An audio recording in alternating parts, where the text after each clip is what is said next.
Jane Goodall is known around the world for her long career studying and protecting animals and the environment. And despite all the setbacks she's seen over the years, she's still optimistic about the planet's future. She shares why in her new documentary, Reasons for Hope, which she screened at the Museum of Science earlier this week. While she was there, she joined me for an exclusive interview. Jane Goodall, thank you so much for joining us here in Greater Boston. Thank you for inviting me. This new documentary of yours that's screening here at the Museum of the Science, where we are right now, is really about hope and the people who are making a difference. And I wonder what that means to you. Well, you know, I mean, I couldn't do what I do now if I didn't hope that what I was doing would make a difference. But I know perfectly well that to create the difference that I hope I can make, I have to work. It's, you know, I see humanity as at the mouth of a long, dark tunnel. And right at the end is a little star. That's hope. But we don't sit at the mouth of the tunnel and hope the star will come to us. No. We have to roll up our sleeves and climb over, crawl under, work our way around all the obstacles that lie between us and hope, such as climate change, loss of biodiversity, poverty, overconsumption, destroying the soil with industrial agriculture, etc., etc., etc. Good news, people are working to solve all these problems. Sadly, they're working in silos, and you can solve one problem, and if you're not thinking holistically, you're creating a problem somewhere else. And the stories in the documentary really focus on some of the people who are making those changes, who are focusing on those problems and trying to make a difference. The hope, it seems at this point like it could be hard to hold on to that hope, that it could be drowned out by despair. You know, all the years that you've been working in conservation, despite all of your hard work, things have gotten pretty bleak. Do you ever feel that loss of hope, or do you still have faith that we can do what we need to do to turn the corner here? Well, there are two things. I truly believe, and I'm not alone among scientists, that we have a window of time when, if we get together and take action, we can at least slow down climate change and loss of biodiversity. On the other hand, if any rational person looks around at the problems the world is facing today, you can't help but be depressed. So how do you then cope? You cope by saying, I can't save the world, but what can I do locally? What do I care about? Do I care about the plastic litter that's destroying life in the oceans? Do I care about industrial agriculture? Do I care, you know, whatever it is you care about? Okay, get together with some friends and take action. Do what you can do to solve what you are passionate about, and you will find you make a difference. And then when you make a difference, then you understand that all around the world there are people just like you making a difference. So then, for the first time, you dare to think globally. In the documentary, you know, there's somebody gliding over the Alps to teach ibis how to migrate. It's amazing stories like that. Not the kind of thing that most of us can do in our day-to-day life. But as you say, hope is about action. What are some of those things? What are the actions that people watching right now you think can take, that you'd like to see them take, that really you think would make the biggest difference? Well, you know that my passion is working with young people, because they are inheriting the mess that we've made, and so I want to help them as much as I possibly can. So our Roots and Shoots program is one of my reasons for hope, because when young people understand the problems and they're empowered to take action and to choose what actions they take, they are just so filled with passion and determination. And I go around the world and I meet all these young people now in nearly 70 countries who are taking action. And they are so dedicated and passionate, and they are making a difference. So, I mean, looking around at the world, looking around at all the problems, it is pretty grim. But on the other hand, there's proof that so much of this we can turn around if we take positive action. And even if just ordinary everyday people feel powerless, and they say, well, what can I do that will make a difference? If they just do one thing that they care about, like moving towards a plant-based diet is very important. And when you get millions and then hopefully billions of people making ethical choices in how they live, you see that you're moving towards a better world for the future. You talk about the young people who are going to be most affected by this, and we have seen a lot of young people now becoming energized by this issue. A lot of the younger activists are taking sort of a more disruptive approach to raising awareness about this. Here in Boston this week, we have a number of actions taking place, disrupting traffic and things like that, to try to draw attention to these issues. And I was just wondering what you thought of that, that approach.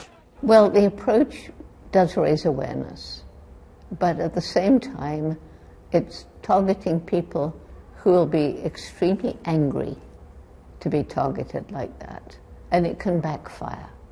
Like, okay, you want to demonstrate against, the fact that companies aren't paying attention and they're continuing to burn fossil fuel. Well, go and demonstrate peacefully outside their offices or outside the government.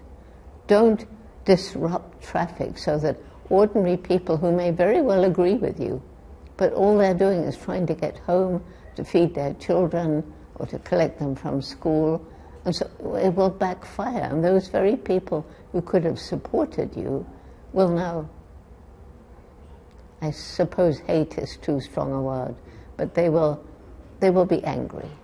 And so for me, that's not the way, although I totally agree they have raised awareness.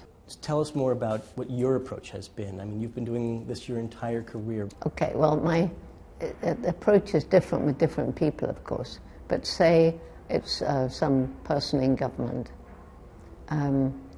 My approach is find out just a little bit about the person you're going to speak to, with whom you disagree. My mother taught me right from the beginning, you must listen.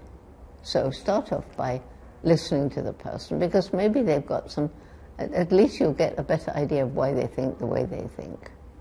And after this, then, because you've learned a little bit about them, try and find a story, because reaching the head with arguments ain't gonna work, because they will be only thinking about how can I refute this silly woman. But if you can find a story that reaches the heart, which is why you need to try and find a little bit about them. I mean, maybe you both love dogs, maybe you both have grandchildren, whatever it is, some little tiny thing. And then from all the stories I have whirling around in my mind, I can choose one. There's a story about a CEO that I met, and I'd been talking to a group of CEOs, and afterwards he said, Jane, for the last 8 years, I have been really, really trying to get my company more ethical in where we source our goods, along the supply chain, the way we interact in the offices around the world, and the way we treat our customers.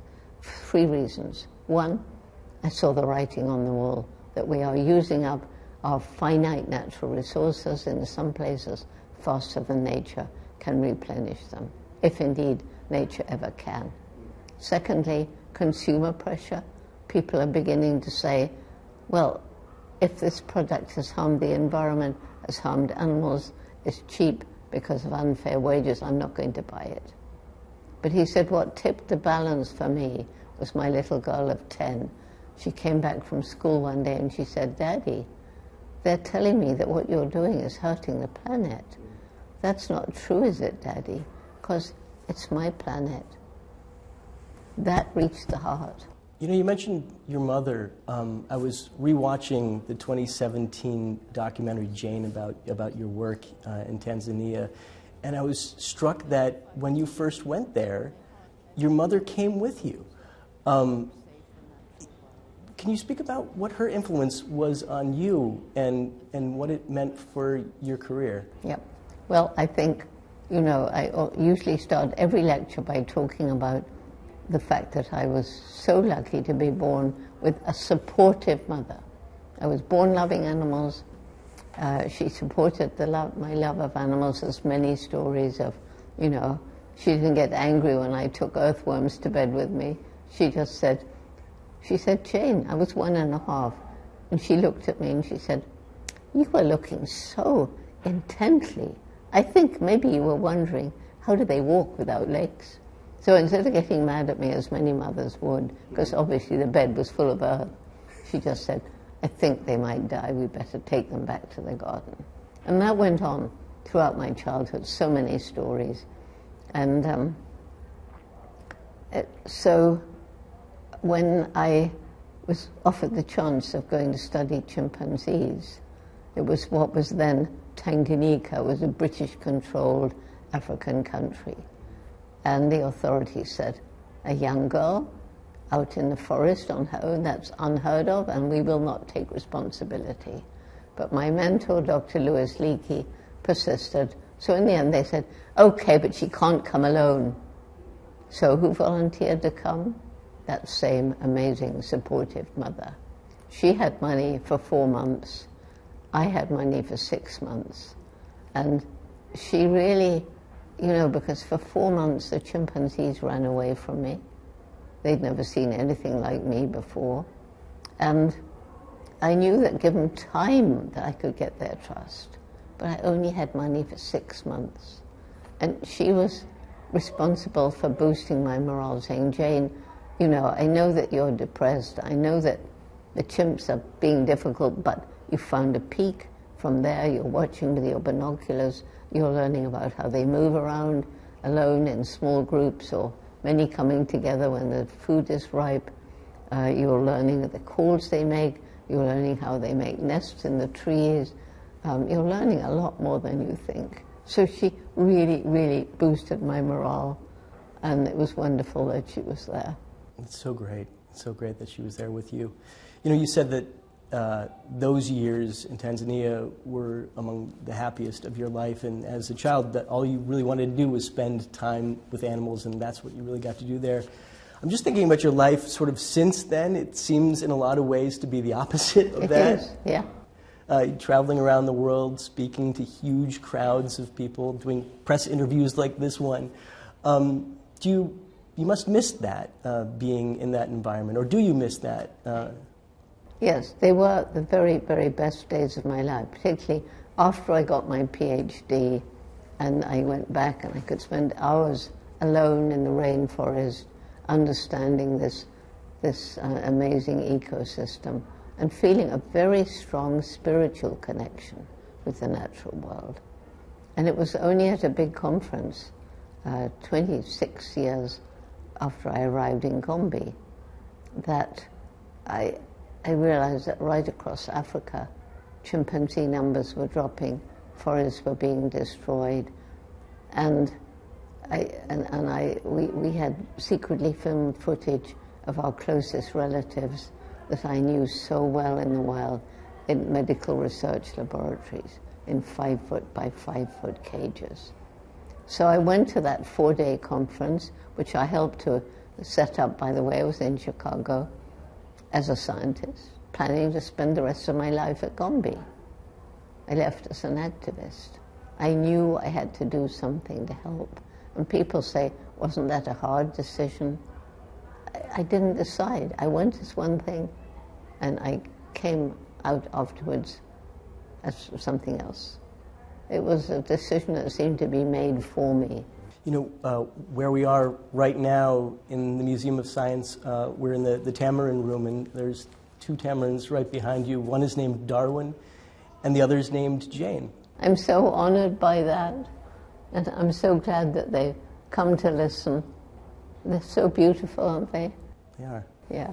Your research with chimpanzees was so groundbreaking in so many ways, including even changing the definition of what we think it means to be human, right? Before that, we thought it was making tools. But you were the first to document that chimpanzees, in fact, do fashion and use tools.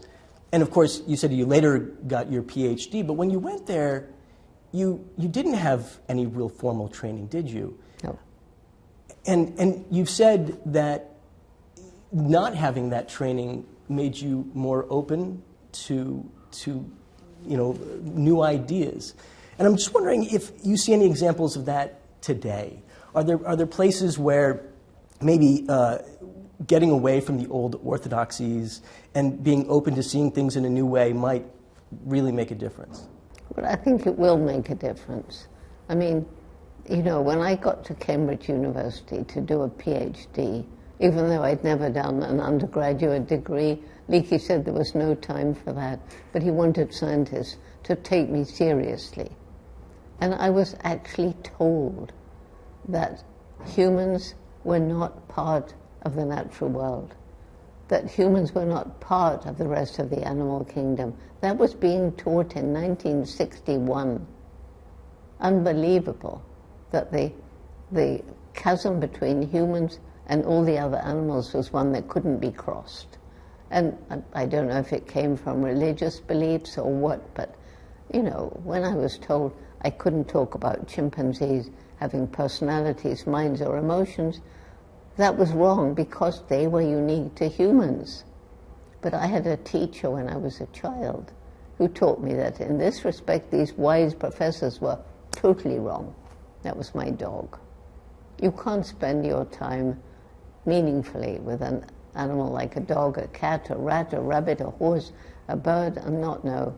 We're not the only thinking, understanding beings on the planet. And so Leakey picked me because I hadn't been to college. Then he told me I had to get a degree to be taken seriously. But today, there's this thing which we call citizen science. And it's young people going out, and older people too, and kind of mapping the movements of animals and plants and registering the occurrence of different plants and animals in different environments. And I think that if you have not been forced into thinking in a reductionist way, and you have an open mind, that there's still a lot of scope for young people to change the way we think. Jane Goodall, it's an absolute honor to speak with you. Thank you so much for joining us today. Well, thank you so much for inviting me.